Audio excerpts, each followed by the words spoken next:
we keep talking about let's bring women at the table, but who are the women that have access to that table versus who are the women that are actually bearing the brunt? And this is where the grassroots movement needs to come in.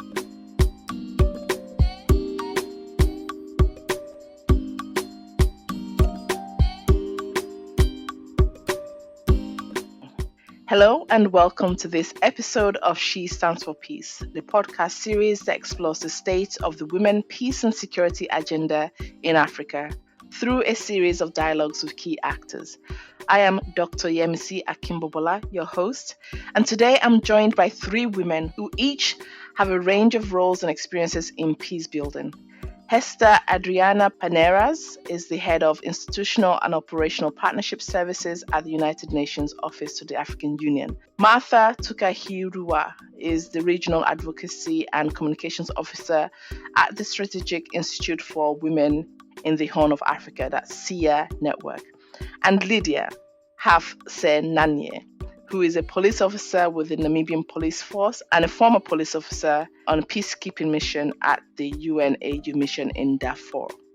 The focus of this episode is mediation for peace.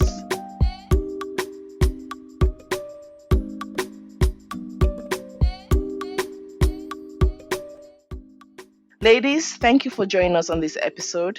Now, each of you have a unique perspective to our topic today. So I'm going to start by asking you to introduce yourself and your work. Hester, shall we start with you? Thank you for having me here, Yemisi.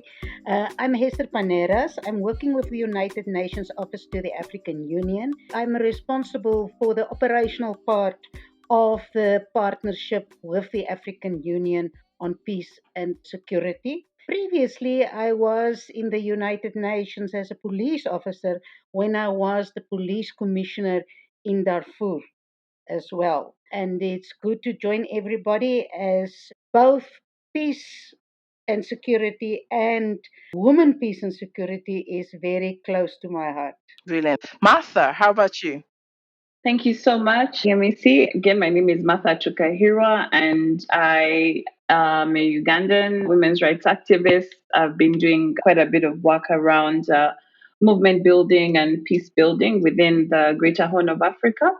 A lot of the work that I do is majorly working with grassroots women activists, but very much looking at how we can counter and end sexual and gender-based violence within the Greater Horn of Africa. A lot of my work is also around, building a grassroots-led narrative that emphasizes the importance of civil society's influence in building peace and maintaining some sort of level of peace, both at the grassroots level all the way up to the national and Pan-African level. Thank you so much. Fantastic. And I think that grassroots experience is really particular and unique amongst all the three panelists today. And finally, Lydia, would you like to introduce yourself and your work? Thank you for having me here. I am Lydia Hafyenanye. I'm a Namibian woman. I'm a police officer responsible for crime analysis. I was in Darfur previously from 2017 to 2019 as a police and international peacekeeper police officer. And I am currently doing my PhD, a doctor in business administration. My research topic is I'm researching on customer service in public and private entities, and it includes like how people are being serviced in both, like for example, in the UN missions, how they are being recognized and stuff. Thank you so much. Okay, brilliant. So thank you, ladies. Amongst us, we have two people who have experience of police and peacekeeping, and also we have Martha, who has worked with grassroots and organizations across the Horn of Africa. So my first question is, what has been your experiences and journey? How would you describe your experiences and journey in peace building? Esther, from your perspective, you were previously police commissioner with the African Union United Nations mission in Darfur, but you were also the first female police commissioner in a peacekeeping mission. What was that experience like? Well, Yemisi, I think it was quite an honor to be a leader in that regard. One of the things that I have, however, picked up, and you must remember in the police and in the military, people are not used to see women in such senior positions. Now, I think what helped me a lot was that before I was in the South African police, I was part of the team responsible for transformation in South Africa. So that gave me quite background to be able to deal with some of the things that I had to deal with and to face some of the things, because there were resistance from some parts. And a very senior man even asked me that he doesn't know why they would put a woman in such a position in the UN. And one had to deal with that even with the transformation in South Africa. So for me that was quite a new experience. Of course, when I was before the deputy police commissioner in Darfur as well, and then I found, you know, some of the experiences was that there was not sufficient women on the ground, and where women really wanted to come on board, that they were not always given all the opportunities.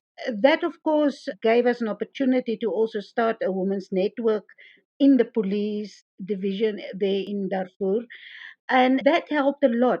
Also, what I found was on the ground, the women in the communities, within the culture where they could not speak to men. I think there also I saw the need for them to really be able to reach out to a woman in the mission and to be able to talk and to share their experiences. And I think it was also when I went out in the field dealing with communities as well, for them it was an inspiration to see women achieving. And I think also for the women in the mission, it gave them a platform to have a woman who is in the leadership in the mission, where they felt that they could reach out more and that they could speak up more and take opportunities. And I think, and that's from my own perspective, but also what I've heard from others, was it was for them like there is a voice that can now speak on behalf of women. Of course, one had to, in my experience, I had to make myself heard sometimes. I don't think that men was always so open to listen, but I must say the head of mission, and when I've worked under three different heads of mission during my two stays there, was quite supportive. So that also gave me the opportunity to speak out. But I think what I've learned from my previous experience in South Africa, where I dealt with the transformation, was also to be able to speak out. And sometimes you have to have a thick skin not to be hurt in the processes and to make yourself hurt. And as time progressed, I think more and more I found that there was openness. I'm very happy to say that after having been the first police commissioner, after me, they had another woman who became police commissioner in Darfur. And I think currently there are three or four females who are police commissioners in UN peacekeeping around the world. So I think it has come quite some way in the last 7 years. That's really a fantastic story, and for you to kind of open the way in that sense, and having those experiences. And I think from your response, we can see there's some of the advantages of having women as police officers. How would you add to that, though, in terms of the comparative advantages that having female officers on mission have in terms of the society? Yeah, and I think what we have to look at is comparative advantage, because I think we have to, and I think we can go beyond comparative to say complementary advantages, because I think both men and women have certain advantages in the mission, and we need both. But what I see as complementary is where they can work together in order to make it a better place.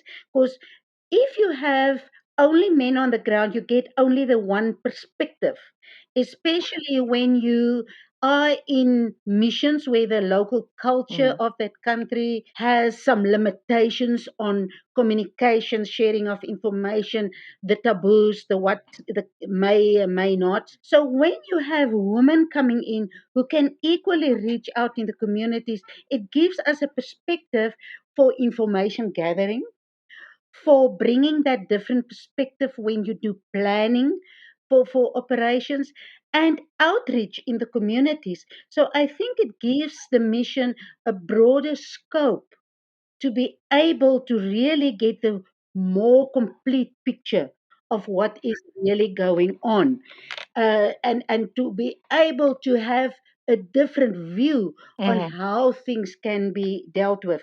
Only if you look at, I'm going to make an example, if in a mission they deal with DDR, if you have women who can also talk to the women in those environments and bring that perspective, because very often in DDR they say one person going on DDR hand in an arm, where very often when you talk to the females, how they are used in the conflict and so on, and now they are expected to hand in an arm to be considered for the integration programs and to be part of capacity building for that purposes. So when you have women getting involved, they can also extract that and bring that to the table. And also, for instance, what we had is where the woman, you might think, yeah, patrols in certain places, but and the high levels of rape and so taking place.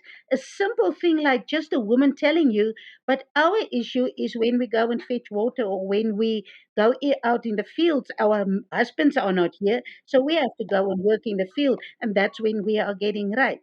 Or, so those are the things where one can then look at how can one play a proactive role in preventing those things from happening and securing that environment and bringing the women's voices to the table and their needs as well. Absolutely. And Lydia, you are an example of one of those UN police officers. You were yourself in Darfur.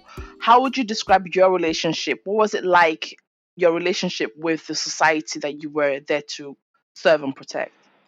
Relationship was quite interesting because let's say I was like on the ground most of the time. I started off as a patrol officer, whereby we have to visit IDPs and talk to them. We discuss with them. Being a females, they were very happy to receive us. In UNAMI, they are mostly, the majority of them are Muslims. They are not allowed to speak to men. So the only way they can express their feelings was when they are talking to females. So we normally go there several times, patrol, talk to them, ask about their situations, and they will open up to us. But if males go there themselves, no, it could be difficult. So what we did with the IDPs, I established community policing with them, and then we started training them actually, for example, how to do handmade products, and then they start selling for them to make living. We actually taught them how to make living on their own, because for them to just wait for the government to give them job and stuff, because it's very difficult to find women in positions, very difficult to find me women's in, or like in let's say like maybe becoming teachers or becoming nurses. They are mostly just in the fields, and it's them doing everything. You would find a woman who was sent apparently to school just for a man to wake up, but that the woman cannot use what she started, so she started to put it into practice. This woman is in the field, plowing, doing what and this, taking care of the children. These are the things we used to talk to them, like, do this. So we become like models. They were very excited to see women in uniform. So women can also be in uniform like this. We looked very presentable to them, and then we became like role model to them. So we also started English classes. We visit them and arrange English classes time. Most of the time we go there and teach them English. So the relationship was clearly very good and no complaint at all. Yeah, and I think we see very clearly there how certain cultural conditions, like you said, religion and the society there, further limits the extent to which women can participate in peace building processes. But having you as a female police officer was clearly one of those ways to bridge those constraints. And Martha, the SIHA Network works across the Horn of Africa. So from your perspective, what are the common gaps and challenges that you see in accessing and working with vulnerable populations, particularly female survivors of sexual and gender-based violence in the countries that you work with? Thank you so much. So I just want to kind of set a preamble that the Greater Horn of Africa, or the region that SIHA works in, is very much volatile and highly militarized. And so what we have seen, over decades and decades, is a region that has been ripped apart by war and conflict. And of course, women and girls, are the ones that are bearing the brunt. And we are very familiar with this phrase of war is being fought on the bodies of women and girls. And so, of course, we see that the levels of sexual and gender-based violence are very high. And then there's also different forms of violence that are being committed against women and girls. But in terms of what the gaps are, I think we keep saying that we want to have women at the table, but I think that is something that we keep glossing over. And we are seeing that women are absent from, quote unquote, the formal peace processes. And so when we keep talking about let's bring women at the table, but who are the women that have access to that table? But, versus who are the women that are actually bearing the brunt? And this is where the grassroots movement needs to come in. And of course, in order to close that gap, what organizations like SIHA is doing is building the capacities of these women to be able to, one, be part of these peace and security processes so that we have more gender responsive peace infrastructure put in place. But I think also when we talk about who are the messengers of peace, I think we have a tendency to have these discussions of peace and negotiation at a higher level. But who are the actual messengers of peace? These are the women. They are the ones who are, creating innovative approaches, innovative initiatives to be able to, roll out peace right from the home level. Because of course, this is something that I keep saying that peace starts from the home. And so, all the way, to national and Pan-African level and even at the global level. So I think in terms of what the gaps are, there is still a gap in involving grassroots women to be able to advocate for peace.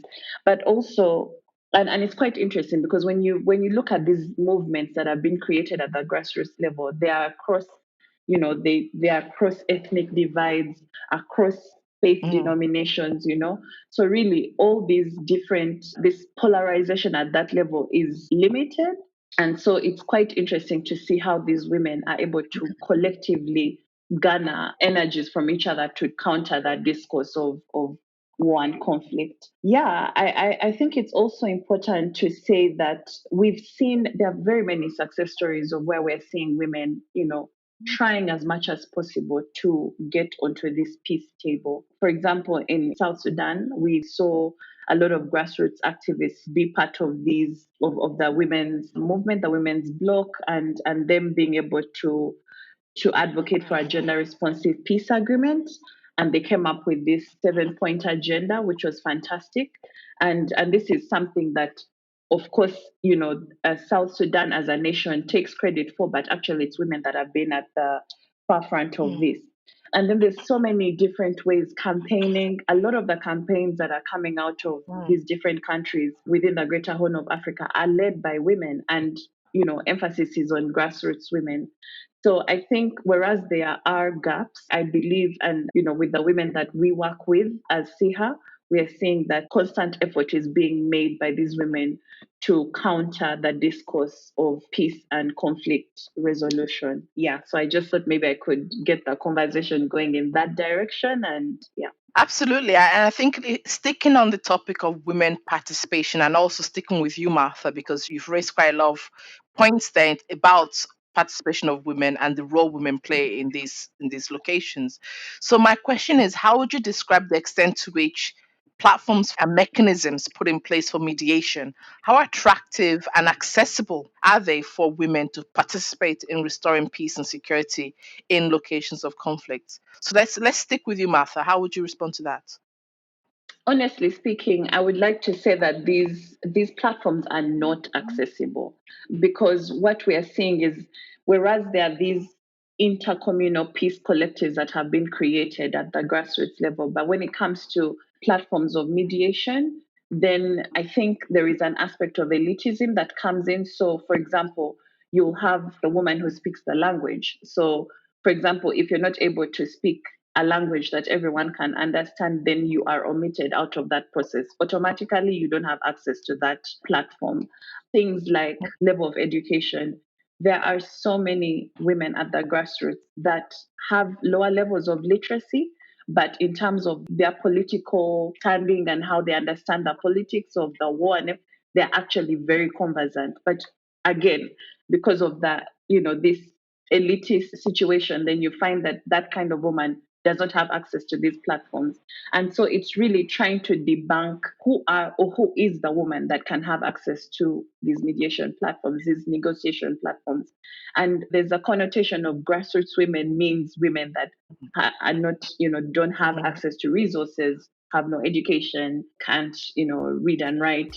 And really, that is where the challenge is. And that's why we're seeing these gaps when it comes to conflict resolution and coming to like a peaceful outcome within the region that I work in. Yeah. And Esther, I see your hand up that you want to make a contribution. Yes, I agree fully with Martha, especially about women at the grassroots to get access to processes. Because people very often see women as a homogenic group and forget about the transactional part that is part of it, because where all of these things like religion, class, income, the difference between a person in an IDP camp, a person in the town, and so on, has. And I think very often those who are brought to the table, especially at higher level mediations, are not really representative of those on the ground. I think one has to go beyond saying that grassroots women might not be literate in the sense of being able to read and write. They might be very literate in their environment and what is going on the ground. And then one of the things that I think one should also focus on, and I want to give you an example of what was done in Darfur as well, is apart from the negotiations going on the one side, I mean, we still have to deal with the brunt that these women have to face every day. And you asked earlier also when it comes to sexual and gender-based violence and so forth, and where rape is very often used in the conflict areas. And what we have found was that women really on the ground in the IDP camps and so forth, and who did not have access. There's no medical services, there's no police, there's no social services and so forth. So those women do not get the necessary support. And something that we've done, and where women were very useful, and eventually through those women one could also start with some local mediation processes when civil affairs would come on board. We have found that the women do not speak out about the rapes and so forth, and they also didn't have an understanding where to go, and they didn't have a psychological support system. So we have trained women on the ground who were community volunteers as peer counselors. And those women were then the ones where other women could report about these things. And these women were the support system, and who would support them if they could access any official justice systems and so forth. And those women played a very important role eventually when there was the internal dialogue in order to get access to women on the ground. So I think sometimes also what one has to do is not to have that clear delineation between peacemaking, peace building, the response to the conflict on the ground. Sometimes you have to use the one part in order to bring people to the fore on the other side as well. And I think what is very important is not just involvement of women, but I think Martha referred to it, to have meaningful participation where they are heard and where they really bring something to the table. Absolutely. Thank you very much, Hester. Lydia, I mean, as a police officer on the ground, how would you respond to that, to the issue of women participation in mediation processes? Okay, I would start with the recruitment itself of peacekeepers. I don't know how the process goes, but most countries are not represented. So all countries are supposed to be represented in the missions so that women could get an example. For example, I'm a Namibian peacekeepers. Female Namibians are looking at me, and then I become like their role models. They're admiring me, working for the United Nations, for example. You become like you are inspiring them when you are creating a role models for them. But now what is going on? people keep applying. If we get like for percentage in the system by researching, most countries are not represented. Some are few represented percentage wise in the missions. Let's talk about now the females on the ground who are now like those IDPs. The mechanism, let's talk about the effect that we are having different languages. It becomes another problem for mediations. You really want to express I'm talking now in the perspective of an IDP or a local personnel, want to express her feelings of maybe, for example, she was raped, but then the translator, we call them language assistants, is a male. How will this woman be able to pass over her story? So most of the time, their stories are internal. They keep them to themselves because the person coming with the police officers as a mediator is now a male. So something like that, you know. And they are not being denied education. And then talking about all women in general, including locals and the peacekeepers themselves, we don't have funding for further studies. Accessing like this, let's say maybe United Nations is funding for further study for women. So this thing will encourage more peacekeepers to apply. And these peacekeepers, they will become role models to the local people in that country where they are going to work. Do you understand what I mean?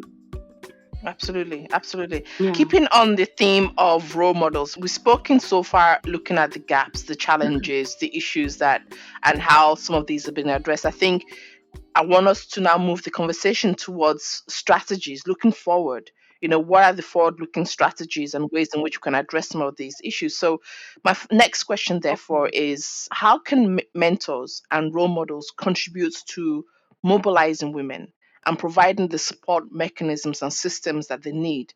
And I think, Esther, we'll start with you, given your senior position and experience as police commissioner. Thank you. I think the very first thing, and I'm saying this because I didn't see it only in South Africa, but I've seen it in the United Nations as well.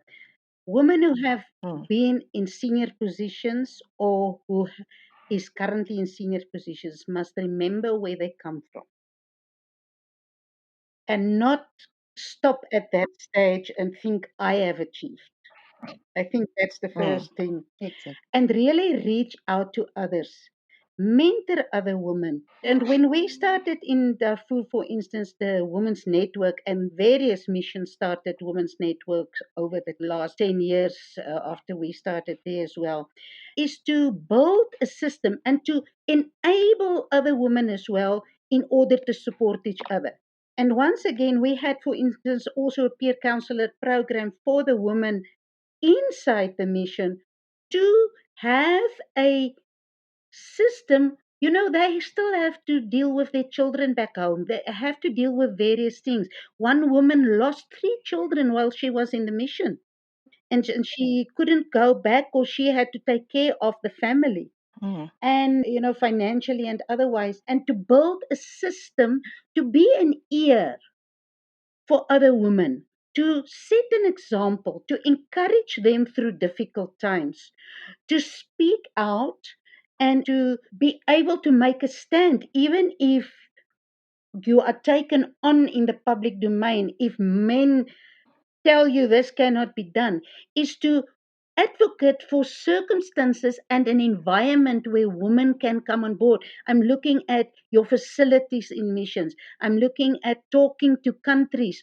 on enabling their women to come on board. For instance, that time I went to Jordan, who initially didn't have women in the mission. 2010 eventually had 2 3. When I was police commissioner, we took it up to 12.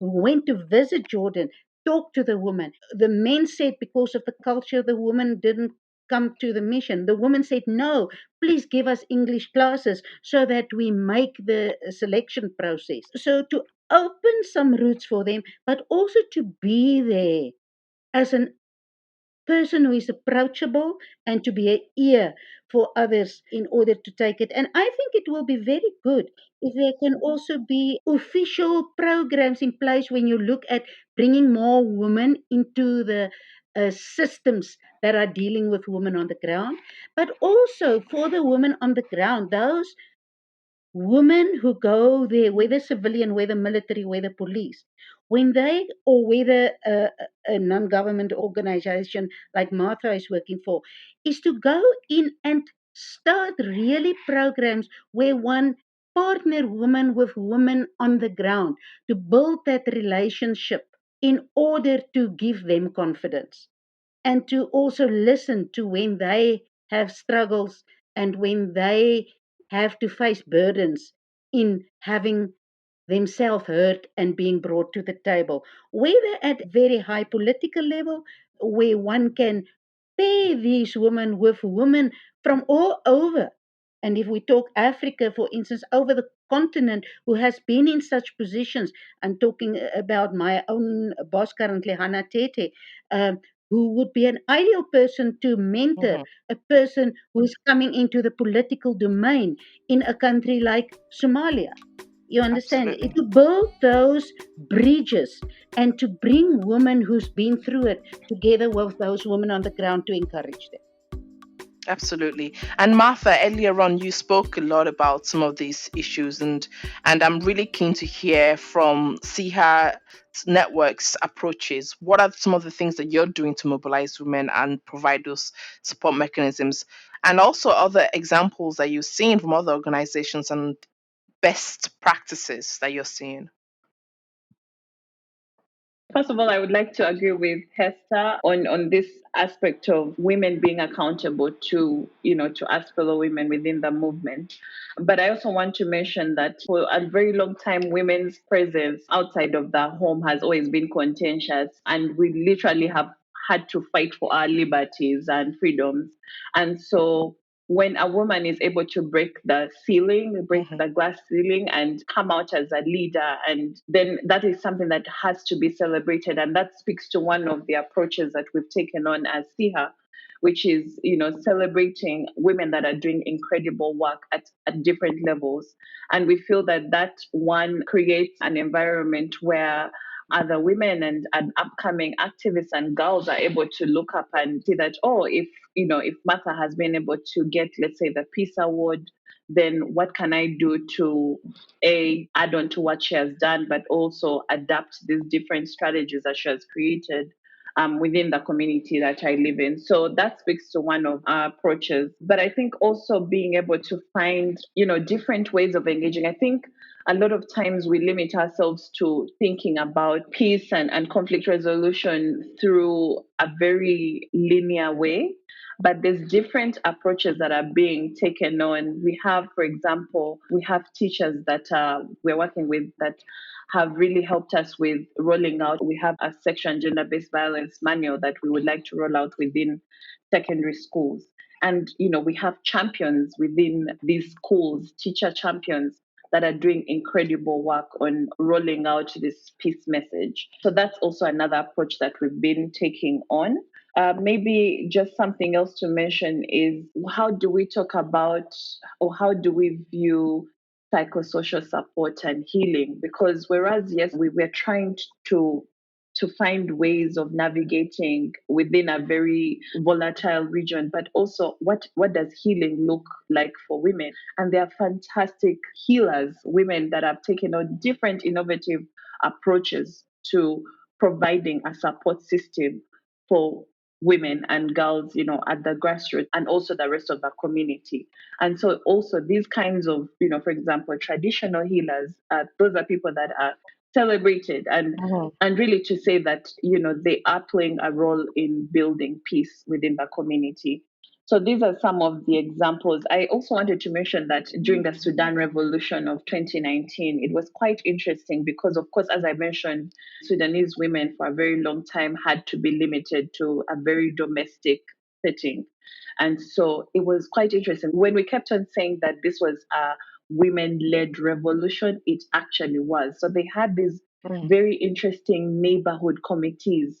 And really, these neighborhood committees met, on the roadside, in people's homes, and it was these were very organic collectives of people coming together to contribute to the political discourse, which was very amazing. And I mean, these are the different intricacies of the revolution that probably did not come out but the dynamics were quite interesting and played a very big part in toppling the government that left. So really, I think there's so many different approaches and initiatives that are being taken on. And I think also when we talk about accountability, women being accountable to each other, we have to, as much as we bring about social change, we must also believe that we can bring about political change. And I think that's a message that has to cut across different demographics, starting from girls all the way to women. Yeah.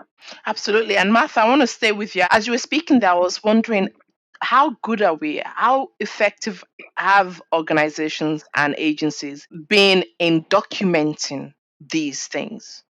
Okay, so I think I could answer this question. It's a two-pronged response. One, you have to remember that a lot of the work that we do is, we do work in a situation where civic space is narrowing, and that's the reality. And so when we talk about documentation, there are limitations, there are things, there are issues and challenges that impede us from being able to document in an effective manner.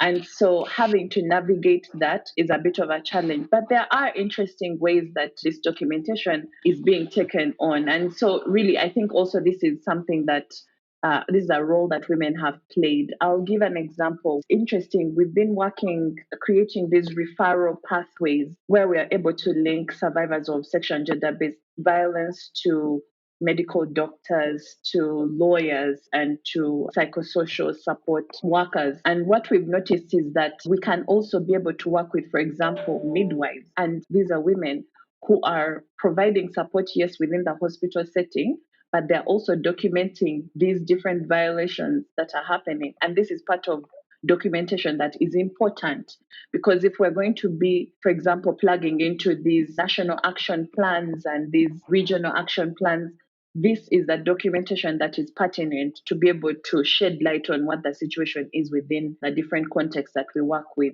So I think it's really also building the capacity of these different women. And I mentioned, for example, teachers, social workers, different women within their different areas of operation are able to plug into this documentation process. And I think we have to also debunk what is documentation, because we have this tendency to say, oh, we need to document stories of impact, success stories, but also it's what is happening on ground. Absolutely. Also using people like radio, we've been able to use like radio DJs, like these radio presenters, to be able to also, we have these peace programs that we roll out within the different communities. I mean, the work is incredible that's happening. And I think it's just being able to give us the opportunity and the platform to share these best practices. Absolutely. Thank you very much for that, Martha. Lydia, how would you answer this question around role models and mentors in mobilizing women and providing support systems for them? When I was in Sudan, I happened to be appointed as an FPU coordination officer, and I coordinated about 11 FPUs from 10 different countries. And I noticed that most of these people, females, are not coming in the missions like in the leadership position. They would come in just normal police officers, while all the leadership positions are just for males. How then will these women become role models in their countries? Let's say, for example, now an FPU is having its own Facebook page, let's say a social media page, where they are updating their country every day on their activities, what they are doing and what. And this is just male doing that. If, for example, a female police officer would come leading a battalion, let's say that a whole 130 personnel, and it's a female heading that positions, every time they are updating their social media pages and what activities they are doing and this and that, it will empower more females to apply and to join, And then also going to IPOs when they are coming in the mission as well, we normally have we call them contingent commanders. Most contingent commanders still are just men. You hardly find a country sending contingent commander who are females. But if you just make research among those females, you would find that most of the females are well educated. They are having more experience, but they are limited. Maybe it's because of the ranks. Because in the police, we work with ranks. So why can the countries now promote these females? Maybe let's say a female, the country is expected to contribute to a certain mission. They promote their female police officers and then they give them leadership positions. So most of the time in police, we look at the ranks, So an officer who's having the highest rank will be reading. So you will find most of the positions are just being raided by males because they are the only one being promoted in the countries back home, you know. So these kind of things they limit our perspectives as females. Another thing we would want to change is maybe for countries also to establish peace centers. Like for example, Namibia just launched recently our peace center, women peace center, whereby women are going to be encouraged, they are going to be nurtured and they are going to be taught how to be prepared and to know what is being expected in the missions when mission positions are coming up. Maybe I would say each contributing country is supposed to have a women peace center, and then they just to nurture them. So I would also talk about the SAT interviews. The SAT interview, these are the interviews which police officers normally take up when they are going for the mission. They have to be interviewed.